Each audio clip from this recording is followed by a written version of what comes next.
Hi hello ನಮಸ್ತೆ welcome to ಕುಷ್ಮನೆ multi creations. ಇದು ನಾನು ನಿಮ್ಮ ಶಾಂತಿ. ಫ್ರೆಂಡ್ಸ್, ಇವತ್ತು ನಾನು ಸಾಫ್ಟಾಗಿ ಇಡ್ಲಿನ ಹೇಗೆ ನಾವು ಮನೇಲೇ ಮಾಡ್ಕೋಬೋದು, ಅದರಲ್ಲೂ ರವೆ ಇಡ್ಲಿನ ಹೇಗೆ ಮಾಡ್ಕೋಬೋದು ಅಂತ ನಾನು ತೋರಿಸ್ತಾ ಇದ್ದೀನಿ. ಫ್ರೆಂಡ್ಸ್, ಇಲ್ಲಿ ನೀವು ನೋಡಿರ್ಬೋದು, ನಾನು ಚಿಕ್ಕದೊಂದು ಗ್ಲಾಸ್ ತೊಗೊಂಡು, ಅಂದರೆ ನಾವು ಟೀ ಕುಡಿತೀವಲ್ಲ ಗ್ಲಾಸು, ಆ ಗ್ಲಾಸಲ್ಲಿ 1 ಗ್ಲಾಸಷ್ಟು ಉದ್ದಿನಬೇಳೆ ತೊಗೊಂಡಿದ್ದೀನಿ. ಅಂದರೆ ನೀವು ಕ್ವಾಂಟಿಟಿ ನೀವು ಎಷ್ಟು ಜಾಸ್ತಿ ಜನಕ್ಕೆ ಮಾಡ್ಕೊತೀನಿ ಅನ್ನೋದಾದರೆ ನೀವು ಎಕ್ಸ್ಟ್ರಾ ತೊಗೋಬೇಕಾಗುತ್ತೆ. ಮತ್ತು ಇಲ್ಲಿ ನಾನು ಅದೇ ಗ್ಲಾಸಲ್ಲಿ ಅರ್ಧ ಗ್ಲಾಸು ಅವಲಕ್ಕಿ ಹಾಕ್ಕೊಂಡಿದ್ದೀನಿ. ಇದು ಅವಲಕ್ಕಿ ಬಂದು ಆಪ್ಷನಲ್ಲು. ಅವಲಕ್ಕಿ ಇಲ್ಲ ಅಂತಂದ್ರೂ ನಾವು ರವೆ ಇಡ್ಲಿನ ಆರಾಮಾಗಿ ಸಾಫ್ಟಾಗಿ ಮಾಡ್ಕೋಬೋದು. ಬಟ್ ಇನ್ನೂ ಸಾಫ್ಟಾಗಬೇಕು, ಮಕ್ಕಳಿಗೆ ಸ್ಕೂಲ್ಗೆಲ್ಲ ಕಳಿಸ್ಬೇಕು, ಮಧ್ಯಾಹ್ನ ಅಷ್ಟರಲ್ಲಿ ಗಟ್ಟಿ ಆಗಿಬಿಡುತ್ತೆ ಅನ್ನೋದಾದರೆ ಸ್ವಲ್ಪ ಅವಲಕ್ಕಿನ ಆ್ಯಡ್ ಮಾಡ್ಕೊಳೋದ್ರಿಂದ ನಮಗೆ ಇವನ್ ಆಫ್ಟರ್ನೂನ್ ತಿಂದಾಗಲೂ ಸಹ ಇಡ್ಲಿ ತುಂಬಾ ಸಾಫ್ಟಾಗಿರುತ್ತೆ. ನೋಡ್ಬೋದು ಫ್ರೆಂಡ್ಸ್, ಈಗ ನಾನು 1 ಗ್ಲಾಸ್ ಅವಲಕ್ಕಿ ಅರ್ಧ ಗ್ಲಾಸ್ ಅವಲಕ್ಕಿ ಮತ್ತು 1 ಗ್ಲಾಸ್ ಉದ್ದಿನಬೇಳೆ ಹಾಕ್ಕೊಂಡು ಅದನ್ನು ಕ್ಲೀನ್ ಮಾಡಿ ಚೆನ್ನಾಗಿ ತೊಳೆದು 2-3 ಸಲ ತೊಳೆದು ನೆನೆಸಿಟ್ಕೊಂಡಿದ್ದೀನಿ. ಮತ್ತು ಅದೇ ಗ್ಲಾಸಲ್ಲೇ 3 ಗ್ಲಾಸಷ್ಟು ರವೆ ತೊಗೊಂಡಿದ್ದೀನಿ.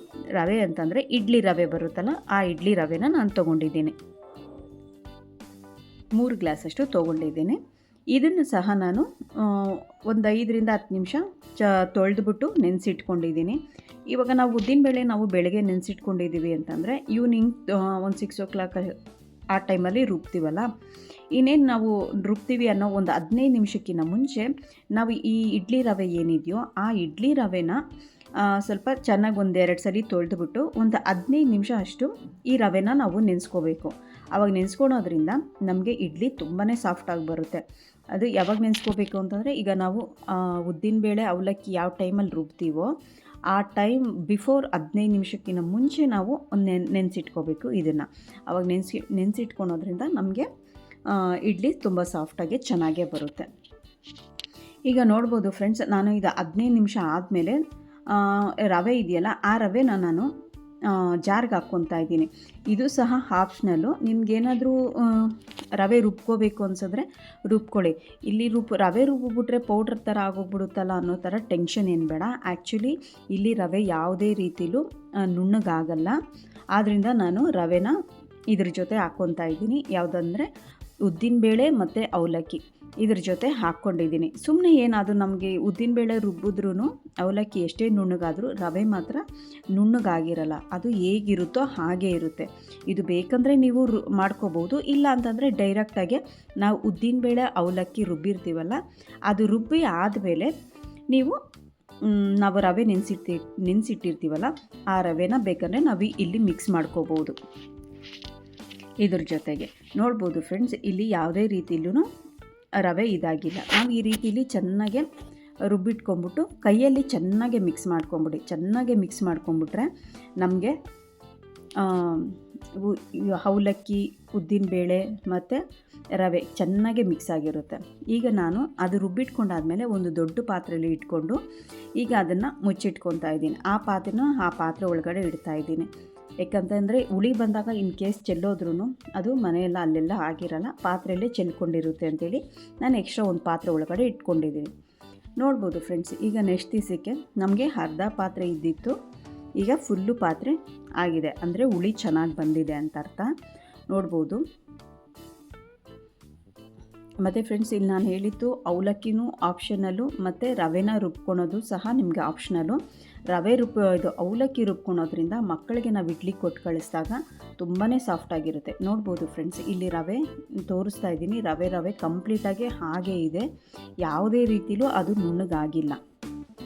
ಬಟ್ ನಮ್ಮ ಜೊತೆ ಅವಲಕ್ಕಿ ಜೊತೆ ಮತ್ತು ಉದ್ದಿನಬೇಳೆ ಜೊತೆ ಚೆನ್ನಾಗಿ ಮಿಕ್ಸ್ ಆಗಿರುತ್ತೆ.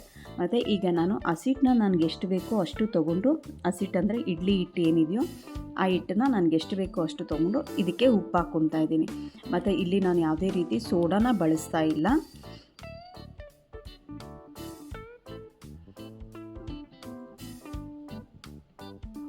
ಈ ರೀತಿಲಿ ಚೆನ್ನಾಗೆ ಮಿಕ್ಸ್ ಮಾಡ್ಕೋಬೇಕು. ಈ ರೀತಿ ಚೆನ್ನಾಗಿ ಮಿಕ್ಸ್ ಮಾಡಿಕೊಂಡು ನಮಗೆ ಉಪ್ಪು ಚೆನ್ನಾಗಿ ಅದ್ರ ಜೊತೆ ಮಿಕ್ಸ್ ಆಗಿರುತ್ತೆ.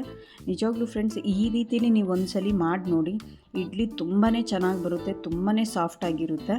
ಮತ್ತು ಈಗ ನಾನು ಇಡ್ಲಿ ಪಾತ್ರೆ ಪ್ಲೇಟ್ಗಳಲ್ಲಿ ತೊಗೊಂಡು ಎಣ್ಣೆನ ಅದಕ್ಕೆ ಹಚ್ಕೊತಾ ಇದ್ದೀನಿ. ಈ ರೀತಿಲಿ ಬೇಕಂದರೆ ನೀವು ತುಪ್ಪ, ಬಟರು ಈ ಥರ ಏನಾದರೂ ಇದ್ದರೆ ಅದನ್ನು ಸಹ ಹಚ್ಕೋಬೋದು. ತುಪ್ಪ ಬಟರು ಬೆಣ್ಣೆ ಈ ಥರ ಏನಾದರೂ ಇದ್ದರೆ ಅದನ್ನು ಸಹ ನೀವು ಇಡ್ಲಿ ಪ್ಲೇಟ್ಗಳಿಗೆ ಹಾಕ್ಕೋಬೋದು. ನಾನಿಲ್ಲಿ ಎಣ್ಣೆನೇ ಹಾಕ್ಕೊಂಡಿದ್ದೀನಿ.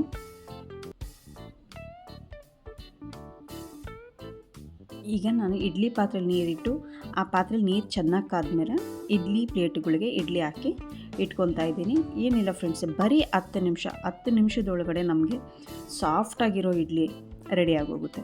ಫ್ರೆಂಡ್ಸ್, ಇನ್ನೂ ನನ್ನ ಚಾನಲ್ಗೆ ಯಾರೆಲ್ಲ ಸಬ್ಸ್ಕ್ರೈಬ್ ಆಗಿಲ್ವೋ ಸಬ್ಸ್ಕ್ರೈಬ್ ಆಗಿ ಬೆಲ್ ಐಕಾನ್ ಪ್ರೆಸ್ ಮಾಡಿ.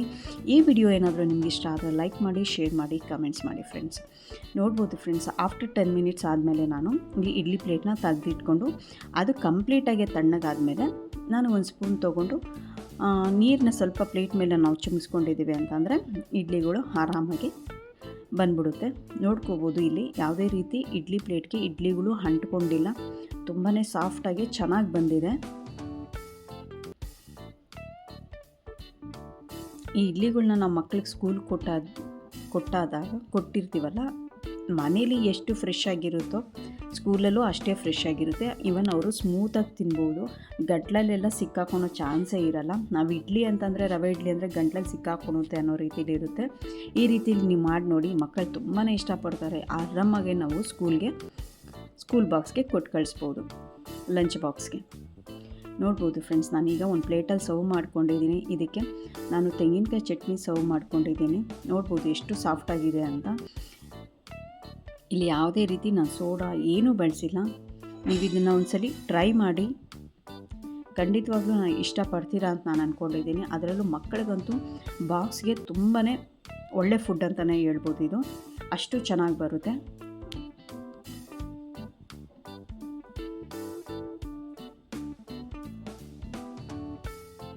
Thank you friends, thanks for watching.